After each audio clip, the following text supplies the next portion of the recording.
Merci beaucoup d'être là ce matin.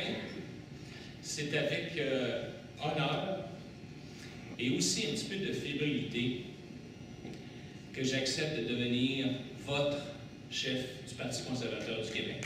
Bravo!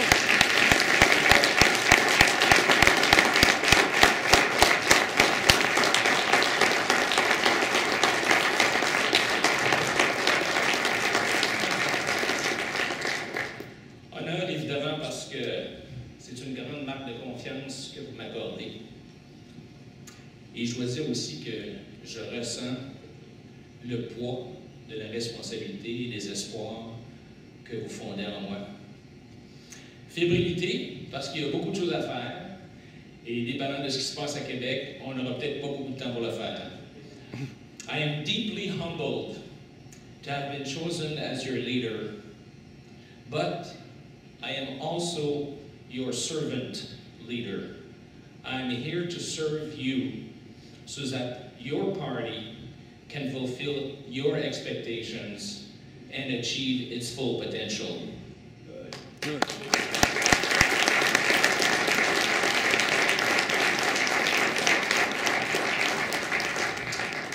We are embarking on a journey, on a marathon, that is going to be challenging, but also exciting. Pour faire ce voyage dans lequel nous embarquons, on s'est trouvé un véhicule, le Parti conservateur du Québec. C'est pas un véhicule neuf, mais les anciens passagers sont descendus du bus l'an dernier. C'est pas un véhicule qui est bien connu, mais donnez-lui 5 minutes pour vous faire un petit tour du bloc, puis vous allez l'aimer. On va rajouter quelques options à notre véhicule parce qu'il est venu avec l'équipement standard seulement. Et cet après-midi, on va se donner une constitution pour s'assurer que, contrairement à la CAQ et à M. Legault, notre parti ne soit pas l'affaire d'un seul homme, mais bien soit votre affaire à vous, les militants.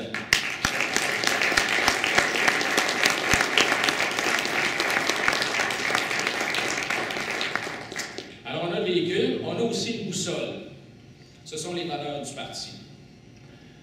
Vous allez voir que j'insiste beaucoup, oui, beaucoup, sur les valeurs. Les valeurs, ce sont les fondations essentielles et durables de notre parti. C'est un énoncé de valeurs, ça répond à la question « Qu'est-ce qui est important pour le Parti conservateur du Québec? » When we tell our kids what we stand for, we tell them about our values. Our values is the glue that keeps us together. Nos valeurs sont intrinsèques et elles sont critiques pour chaque militant du parti. Nos valeurs doivent survivre au chef. Nos valeurs doivent survivre au président de la commission politique. Nos valeurs doivent survivre au changement dans la société. Elles doivent survivre aux partis politiques au pouvoir. Nos valeurs doivent survivre aux sondages et aux calculs politiques. Nos valeurs vont nous distinguer des autres, mais ce n'est pas pour ça vraiment qu'on a des valeurs. Non. Nous avons des valeurs parce qu'elles nous définissent, nous. Elles disent qui nous sommes. Elles disent ce qui compte pour nous. Nos valeurs ne sont pas à vendre. Jamais.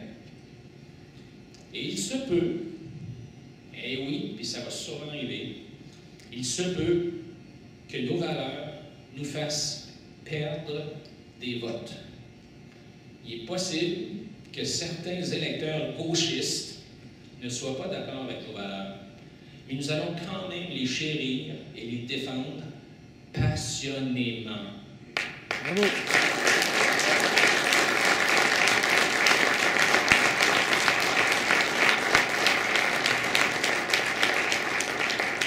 Et on va les défendre passionnément parce qu'elles représentent qui nous sommes.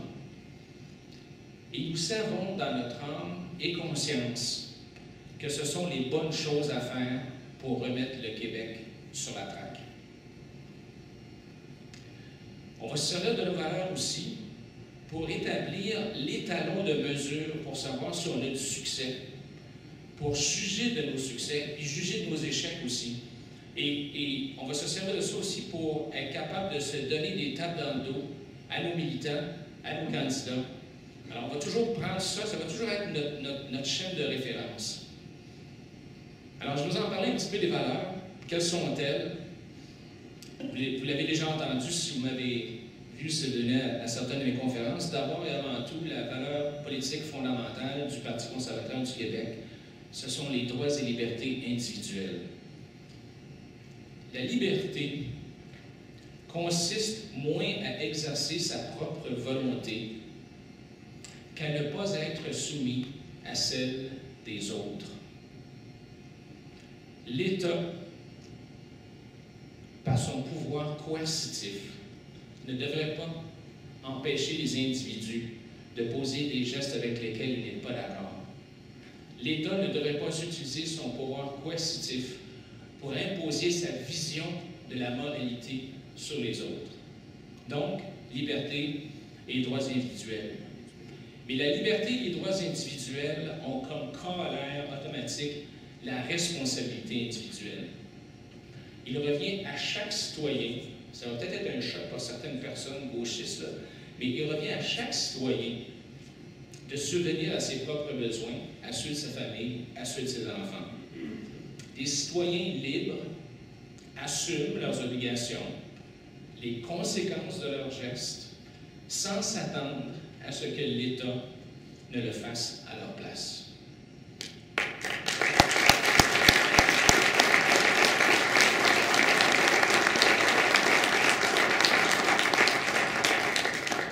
Liberté, droits individuels, responsabilité individuelle. Troisième chose, l'économie de marché. L'État n'a pas à se substituer au privé et ne devrait pas nous dire où travailler, comment investir. Il doit plutôt être là pour assurer une atmosphère, un cadre où les gens peuvent développer leurs talents et avoir du succès dans un environnement concurrentiel. L'État a un rôle essentiel à jouer, mais il doit s'en tenir à l'essentiel.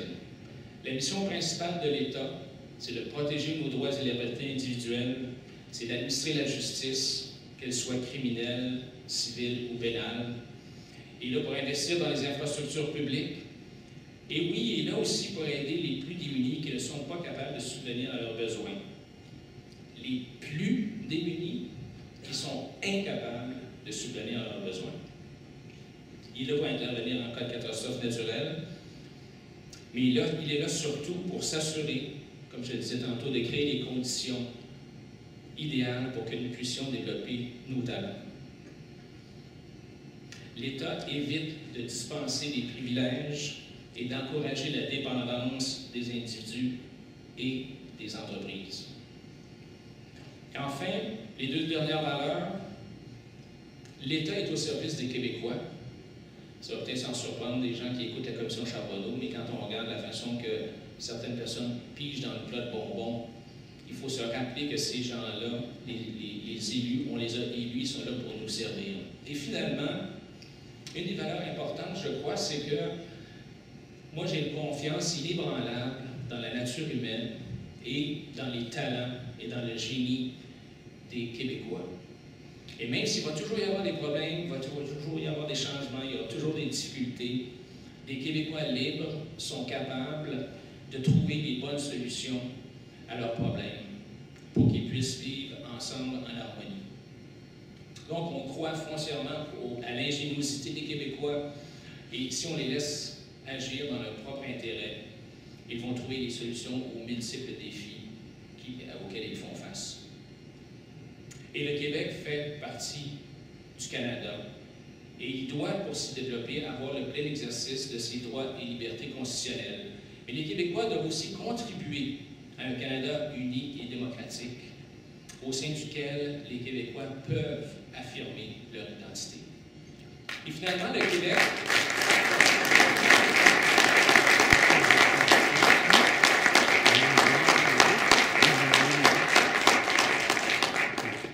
Et finalement, le Québec est une nation qui est ouverte sur le monde. Et nous avons confiance que les Québécois sont capables de développer leur talent et de faire rayonner leur génie à travers la planète. Alors ça, ce sont les valeurs du Parti conservateur du Québec que je propose.